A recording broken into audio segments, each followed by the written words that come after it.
Hello there, it's Sarah from Paper Lovely. Thanks for joining me today. I have got 3 more cards and 1 box to share with you today, and I'm using the Spellbinders November Large Die Kit. Here is a quick look at what was included. So let's go ahead here and jump into card number 1. I have cut out a Christmas tree shape using some white cardstock, and then I used that same Christmas tree shape with the inset so that it would cut out the berries as well as the ornaments, and I'm adding some glue behind that here. I'm going to place that on top of the white background Christmas tree. And then I did the same thing with some green cardstock that I did with the red one there, but I've saved the opposite pieces. So here I'm laying those out, making sure I have everything in the proper order. And just like a puzzle, I'm going to go ahead, add some glue, and I'll place those green pieces around the red cutout. So this is going to be perfectly flat and even by the time that I'm finished.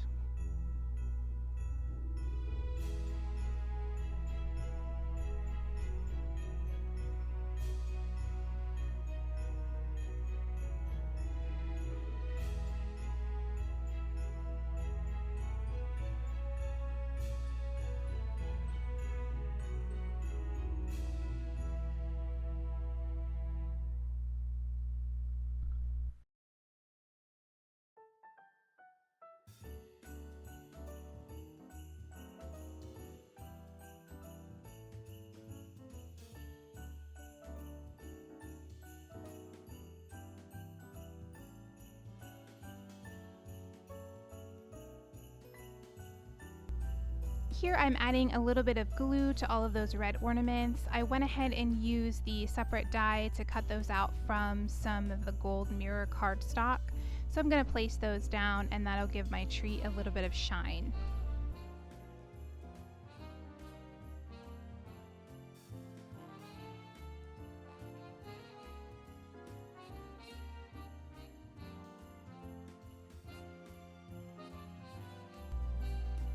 Now I've gone ahead and popped that tree up with some Scotch foam tape, just 1 layer to give it a little bit of dimension. And I grabbed these stickers. These came in the card kit for this month. It reads Warm Wishes, and it's a really pretty warm goldish brown glitter. So it was a little fiddly because it's so thin, but I think that script is so beautiful, and it was just about the perfect size to run along the side of that tree. So I used my tweezers and stuck that down. Here I'm going to add that eye for the wishes, or the dot over the eye for the wishes.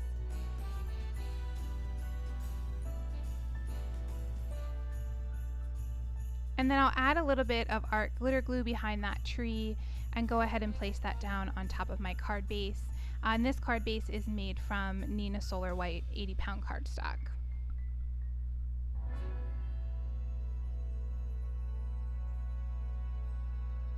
For the inside, I'm stamping on a Neenah panel trimmed to 4x5 1/4, and I went with another one of those sentiments from the Mama Elephant Merry Greeting stamp set, and I stamped that out using Lawn Fawn Lobster ink. I'll go ahead and add some ATG gun and place that down on the inside of my card base.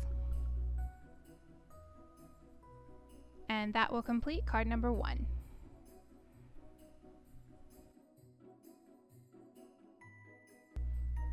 For card number 2, I decided I wanted to create a background pattern using some of these label dies. So I have trimmed these out in some pink and red cardstock, and I'm just laying these out along the card base to sort of try and space them as evenly as I could. It worked out really well that 3 of these ended up filling that whole space top to bottom of the card. And then what I did was alternate with the pink, and I was able to get 3 rows of red and 2 rows of pink in the center of those. And it gives this really pretty retro look. I was really happy with how this turned out. So I did leave the full portion of it in here, but I've sped this up to, I think, 5 or 6 times normal speed. But I'm just using some of my art glitter glue here, and I'm spacing them out and trying to place them as evenly as I can between one another. And then when I get to the end and have all of those glued down, I will go ahead and just trim the excess off of each of the ends.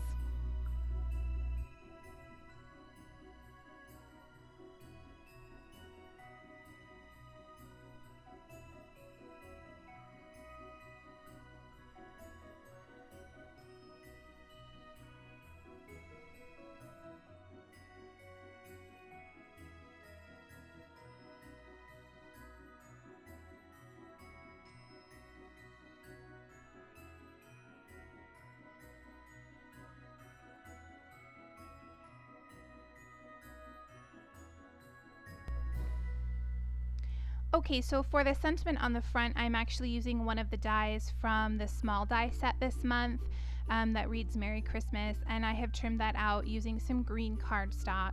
I needed something to set that apart from the background. It was getting a little bit lost because the background is so busy. So I also grabbed some of the gold washi that came in the card kit this month. I'm going to do a double row of that.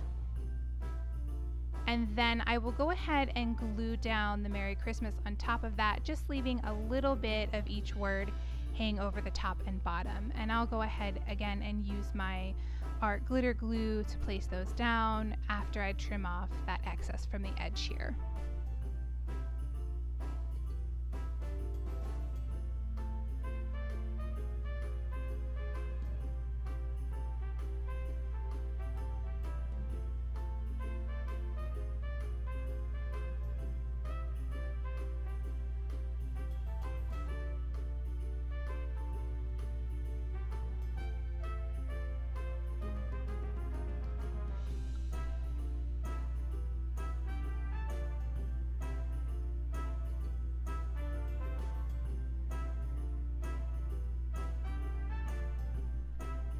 For the inside, I've got my trusty Nina panel trimmed to 4x5 1/4.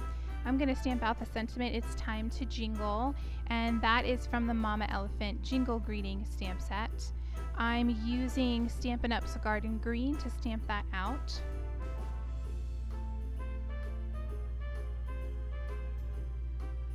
And then to finish that off, I've got an extra little piece of this pink cardstock. I'm going to add some 1/8 of an inch Scor-Tape behind that, and I'll place that on the bottom of my panel.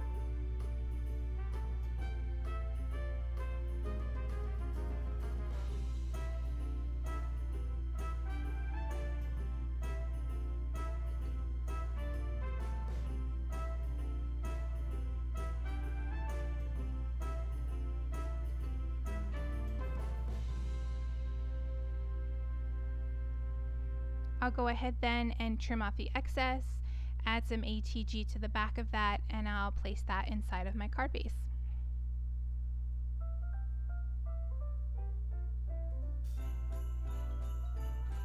And that will complete card number 2.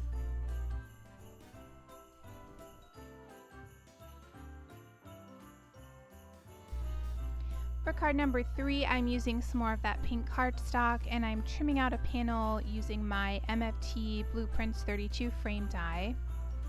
Just going to use the inside of that.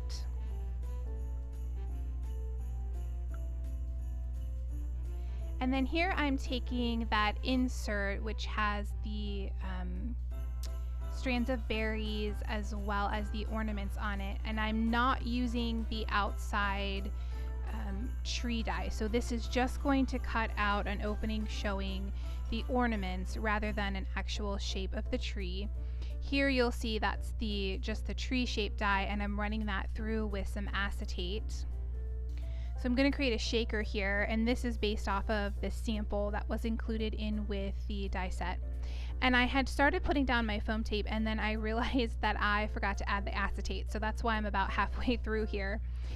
So I trimmed out that tree with the acetate. I've added some 1/4 of an inch or 1/8 of an inch Scor-Tape around the edge there. I'll peel that back and then place down the solid tree behind my cutout.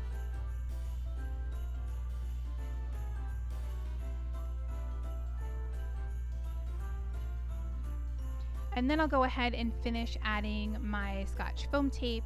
That's going to give me that little bit of pop-up so that I can add some shaker elements behind the tree that I cut out.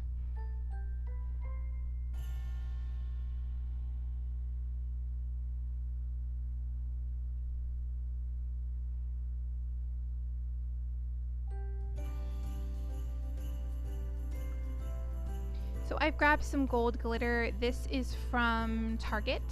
It's really pretty and it's really flat, so you can use it with just one layer of foam tape and still get a really nice shaking effect.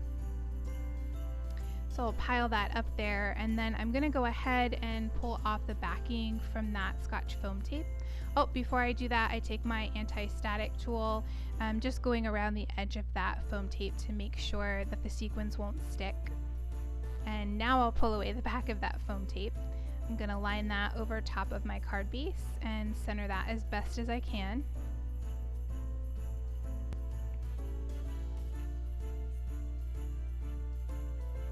And then again, I have trimmed out some ornaments using that gold mirror cardstock, and I'm going to place that down on top of the cutout there.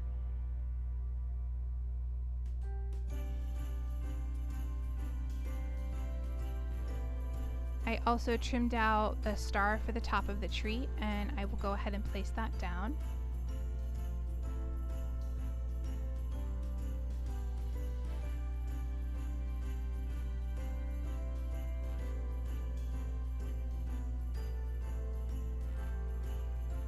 For the inside, I'm again using one of the sentiments from Mama Elephant's Merry Greetings. This reads Festive Holiday Wishes. And I'm stamping that out with Lawn Fawn Peachy Keen ink that matched the pink cardstock I had on the front pretty well. I'll add some ATG to the back of that. Go ahead and place that on the inside of my card base.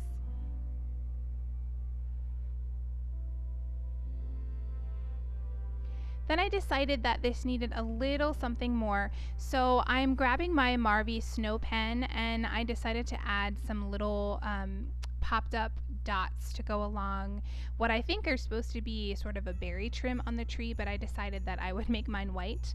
And I love that Marvy Snow Pen. There I just showed you quickly. Because I had acetate behind that cutout, I wanted to make sure that I wasn't going to melt that with my heat gun, so I let my heat gun get nice and hot, and then I quickly moved it over a little bit and then back off again, and then a little bit more and then back off again. And that helped me get the snow pen to puff up without melting the acetate behind that. You just want to be really careful if you're going to do that.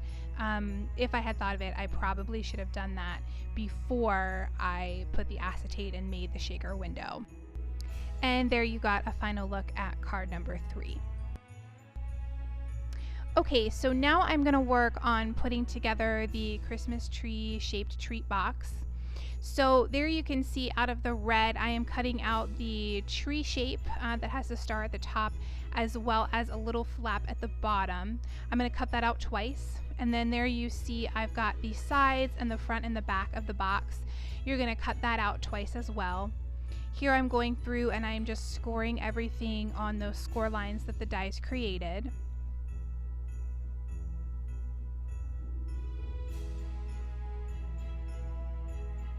And then these are going to create the front and the back of the box. So I'm going to grab one of those long rectangle pieces with the little flaps on it, and you want to place down the scored under flap along that rectangle, and you want to have it so that your folds, when you would score it, is going up towards the smaller portion of that little sort of half triangle. And you're going to do that for both sides. And I placed mine on the inside of the box. I just thought it looked a little bit cleaner. So that's going to fold up and create the front and back and one of the sides of the box. I'm going to add a little bit of Scor-Tape along the 2 flaps on the portion closest to that long bottom rectangle. And I'll do that on both boxes. And then I'm going to flip that over, and on the inside I'm going to add some Scor-Tape along both edges, and I will then line that up along with the one that I just created. So you're going to create the sides and the front and the back, and here you'll see how that will fold together. I hope I'm explaining this in a way that makes sense to you. So you're going to take off the Scor-Tape. I did one side at a time, and then you just want to fold that up to match along the lines there. So that creates one side of the box, and then I'm going to do the same thing for the other side of the box. And I sped this up a bit, but just, take your time. And then to help make sure that was stuck down really well, I took my scoring tool and just went and reinforced those corners really well. And there you can see how the top portions of the box will fold down to close that. And you could put like a ribbon there or some Velcro, or just leave it like it is. It really does hold fairly well if you're not going to be shaking these around too much. So again, here I've taken one of these outside trees and I've added some 1/8 inch Scor-Tape along the bottom of that. And you want to make sure that when you place these together, the trees are going to score, folding up towards one another so that they will meet with the star in the middle. And then before I place the box on the inside, I'm going to go ahead and get the outside decorated. So I've grabbed a green solid Christmas tree that I've cut out, and I am sort of doing this the opposite way of how I did the first card. So I'm going to add some glue just behind those red berries and the Christmas tree ornaments, and I'm going to place that down on top of this green solid tree. But I didn't want to have the red outline of the tree. I wanted the tree to look more green. So I'm going to take my Fiskars fingertip craft knife, and I did not add any glue along those red edges. So I'm going to take this craft knife and I will go ahead and just slowly and carefully trim along all of those ends where that meets, and then I can lift that red triangle up, and here it looks like I've got a green tree with the red berries as well as ornaments. And this time I cut out the ornaments from a little bit of that leftover pink cardstock, so I'm going to place those down to have a pink and red decorated tree. If I were to do this again, I think I would probably cut out another sample and then just cut the edges off and just use sort of a guide to place down the berries. I think that would be a lot easier than the way that I did it this time. But you live and you learn.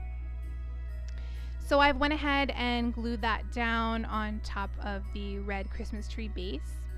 Here I've grabbed my star, and be careful when you put this star down, because I thought I had it correctly and then I repositioned it again and thought I had it correctly, and you'll see when I match these up, it's not quite perfect. Even though the red isn't showing, you can see behind it that there is sort of a little line of the yellow showing. So I'm sure there is a perfect way to position it, but for some reason I just was not finding it.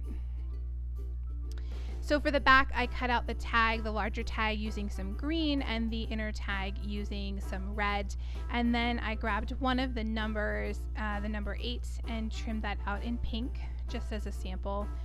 I've layered those all together, and I'm going to place those on the back of the side of my tree. And I think this would work really great for an advent calendar. I think that's what they had actually had in mind for it. I also think it would be a great little treat to put at everyone's table for Christmas dinner, or if you're having a big Christmas dinner and you wanted to have assigned seating, you could also use these numbers for something like that. I did forget to mention, or was moving too fast to say so, but I glued that little box on the inside of the tree base. And then I added some glue Velcro dots, one on either side of the star, and that is what will keep my treat box together. Here I'm just showing you I've added in a little bit of candy, and I'm folding down those top flaps. And then I'll place my Velcro together, and that will complete the little Christmas tree treat box. So I hope I explained that in a way that was helpful. If you have any additional questions, just let me know in the comments below, and I will do my best to answer them for you. Here are a few close-ups of the finished cards.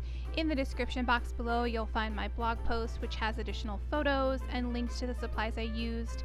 If you enjoyed the video, please leave me a comment or a thumbs up and subscribe for more.